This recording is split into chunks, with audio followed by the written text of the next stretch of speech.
Welcome back. సామాన్యులపై Hydraa కొరడా ఇప్పుడు ఇదే హైదరాబాద్లో హాట్ టాపిక్గా మారింది. హైదరాబాద్లోని అక్రమ కట్టడాలపై హైడ్రా ఉక్కుపాదం మోపుతోంది. సామాన్యులు, సెలబ్రిటీలు, రాజకీయ నేతలు అనే తేడా లేకుండా కబ్జా అని తెలిస్తే చాలు కూల్చివేతకు పని పెడుతోంది. అయితే సామాన్యులపై కూడా హైడ్రా తన ప్రతాపాన్ని చూపటం ఇప్పుడు సంచలనంగా మారింది. పైసా పైసా కూడబెట్టి ఇళ్లు కొనుక్కుంటే ఇప్పుడు అవి అక్రమ నిర్మాణాలంటూ హైడ్రా కూల్చివేస్తుండటంతో సామాన్యులు చేసేదేమీ లేక కన్నీటి పర్యంతమవుతున్నారు. ఉద్యోగం చేసుకుంటూ డబ్బులు కూడబెట్టి ఇళ్లు కొన్నవారు కొంతమంది అయితే, లోన్ తీసుకుని సొంతిళ్లను నిర్మించుకున్నవారు ఇంకొంతమంది.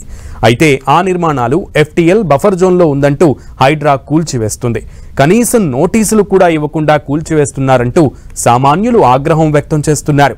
5-6 ఏళ్ల క్రితం కట్టుకున్న ఇళ్లు అక్రమమని ఎలా చెప్తారంటూ నిలదీస్తున్నారు. రిజిస్ట్రేషన్ డాక్యుమెంట్స్తో సహా అన్ని పర్మిషన్లు ఉన్న నిర్మాణాలను ఎలా తొలగిస్తారంటూ ఫైర్ అవుతున్నారు. ఇళ్లకు ట్యాక్స్ కడుతుంటే అవి ఎలా అక్రమ నిర్మాణాలు అవుతాయంటూ ప్రశ్నిస్తున్నారు. మల్లంపేట కత్వా చెరువు ఆక్రమణకు గురైందంటూ విల్లాలను ఉదయం నుంచి హైడ్రా కూల్చివేసింది. లక్ష్మీ శ్రీనివాస కన్స్ట్రక్షన్ విల్లాలోని 24 విల్లాలను అక్రమంగా నిర్మించారని, ఆ 24 విల్లాల్లో 8 విల్లాలను కూల్చారు. మరికొన్నింటిని కూల్చడానికి మార్కింగ్ కూడా చేశారు. అయితే ఉన్న పలంగా వచ్చి ఇంట్లో సామాన్లను బయటపెట్టి మరీ విల్లాలను కూల్చివేశారు హైడ్రా అధికారులు. విశేషమేంటంటే నిన్న గృహప్రవేశం చేసిన ఓ ఇంటిని కూడా హైడ్రా అధికారులు కూల్చబోయారు. దీంతో బాధితులు 2 రోజుల సమయం ఇవ్వాలని కోరడంతో అక్కడి నుంచి అధికారులు వెనుదిరిగారు. ఇక మాదాపూర్లోని సున్నం చెరువు ఆక్రమణలకు గురైందంటూ హైడ్రా అధికారులు సామాన్యుల ఇళ్లను కూల్చివేశారు. ఇళ్లకు అన్ని అనుమతులు ఇచ్చి ఇప్పుడెలా కూల్చివేస్తారంటూ సామాన్యులు నిలదీస్తున్నారు. ఇక 7-8 ఏళ్ల నుంచి ఇళ్ల నిర్మాణాలు జరుగుతుంటే అప్పుడేం చేశారని ప్రశ్నిస్తున్నారు. కొన్ని చోట్ల కూల్చివేతను యజమానులు అడ్డుకోవడంతో ఉద్రిక్త పరిస్థితులు ఏర్పడ్డాయి. రెక్కలు ముక్కలు చేసుకుని ఇళ్లను నిర్మించుకుంటే ఎలాంటి నోటీసులు ఇవ్వకుండా కూల్చివేస్తున్నారంటూ కన్నీళ్లు పెట్టుకుంటున్నారు కామన్ మ్యాన్.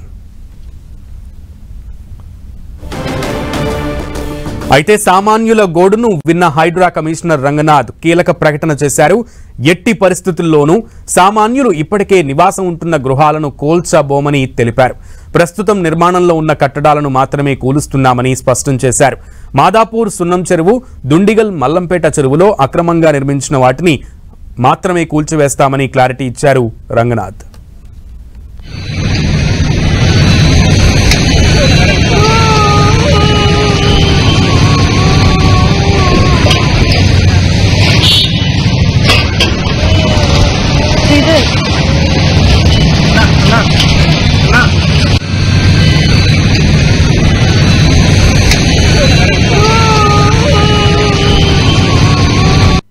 అది 7 సంవత్సరాలైంది, మాకు నోటీసులు లేదు.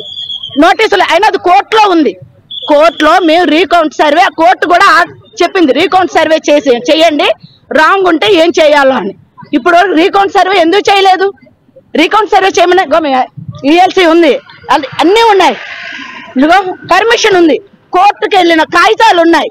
ఎందుకండి మాకు అసలు ఇవ్వలేదు. ఇక్కడ బఫర్ జోన్ అని చెప్పి ఇక్కడ మీరు ఒకటి ఆపారు. 100-200 అడుగుల తర్వాత అది ఉంది. ఏ విధంగా మీరు అది FTL అని చెప్తున్నారు?